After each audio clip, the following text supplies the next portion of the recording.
ایسا ہی ہے یار. اچھا سر، آج اتوار کے روز آئینی ترمیم سے متعلق اجلاس بلایا جا رہا ہے اور حکومتی ذرائع یہ دعویٰ کر رہے ہیں، تو اس پر اب آپ کی حکمت عملی کیا ہوگی؟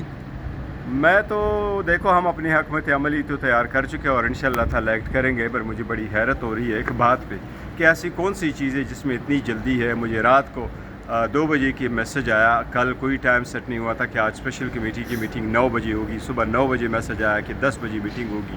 10 بجے کہ میں جلدی اٹھا، میں نے کہا جی کہ یہ تو ابھی پہنچا ہوں، تو پتہ چلا کہ کمیٹی کی میٹنگ 2 بجے پہ چلی گئی. اسمبلی کا جو اجلاس ہے وہ 11:30 کے بجائے 4 بجے پہ چلی گئی. کیبنٹ کا اجلاس ہے آج 3 بجے. میں سمجھتا ہوں کہ دیکھو، اگر آپ نے کسی 2 بیڈروم اپارٹمنٹ کا بھی رینٹ ایگریمنٹ کرنا ہے، اس میں بھی کوئی ڈیلیبریشن میں اور اس کی ویٹنگ میں اس میں بھی کچھ ٹائم لگتا ہے. یہ کس قسم کی کنسٹیٹیوشنل امینڈمنٹ ہے جو ابھی تک پریزنٹ ہی نہیں ہوئی؟ آج تک آپ جیسے لوگوں کو نہیں پتا کہ اس میں کیا کچھ ہے. میں سمجھتا ہوں یہ قوم کے ساتھ مذاق ہے.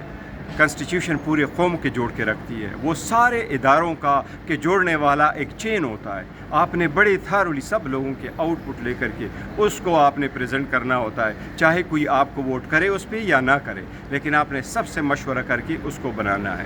یہ عجیب سی عجلت ہے. سر، صبح آپ آئے ہیں، ایک خصوصی کمیٹی کا اجلاس بلایا گیا تھا، تو ابھی کیا پیش رفت ہے اس اجلاس سے متعلق؟ اس اجلاس میں جب میں وہاں انٹر ہوا تو ڈور لاک تھا. پھر ان کو فون کیا ہے تو مجھے یہ بتایا گیا کہ ابھی یہ اسپیشل کمیٹی کا اجلاس جو ہے وہ 2 بجے ہے، کیبنٹ کی میٹنگ جو ہے وہ 3 بجے اور اسمبلی کا اجلاس 4 بجے، اور آج اتوار.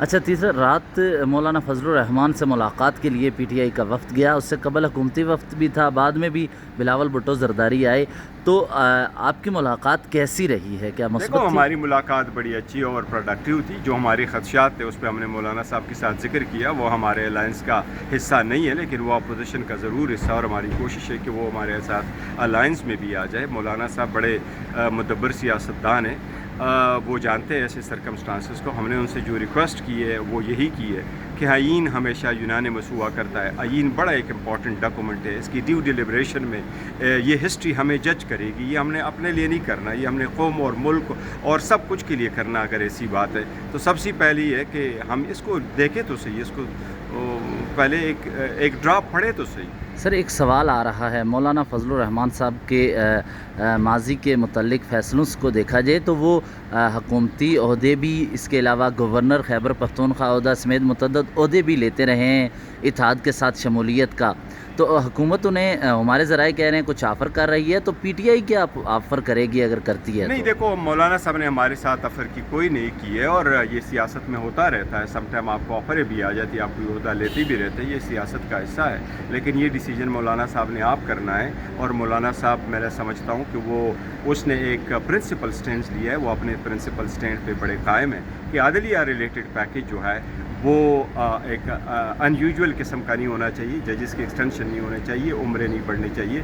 سپریم کورٹ کو آپ ٹچ نہ کریں. سپریم کورٹ واحد ارگن ایسا رہ گیا ہے جو قوم کو جوڑ کے رکھے گی اور جو قوم کی فنڈامنٹل رائٹس کی پروٹیکشن کرے گی، جو اس جمہوریت کی پروٹیکشن کے لیے ہوگی.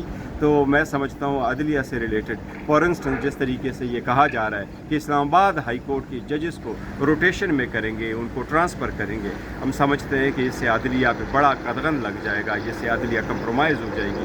اگر آپ جج کو اس کے کنسنٹ کے بغیر کسی جگہ ٹرانسفر کرتے ہیں تو یہ بالکل نامناسب ہے، یہ غیر آئینی ہے اور یہ کسی صورت نہیں ہونا چاہیے. Thank you.